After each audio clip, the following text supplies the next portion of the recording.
Kaixo, Maitane Martinez Egiluz naiz, informatika ikasi nuen eta orain tesi egiten ari naiz Euskal Herriko Unibertsitatean, Aldapa taldearekin eta Biocruces Bizkaia taldearekin elkarlanean.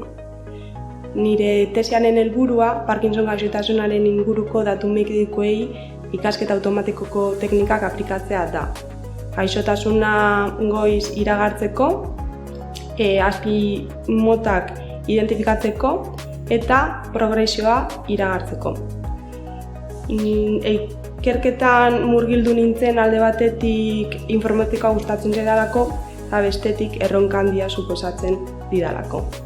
Lan honen atal politena da gizartean eta pertsonetan eragin izan dezakela. Niri buruz arabarriosakoa naiz eta ardoa gustatuko dut. Beraz, nire plan ideala izango litzateke, nire lagunekin atera, ardo batzuk hartu eta gero dantza egin.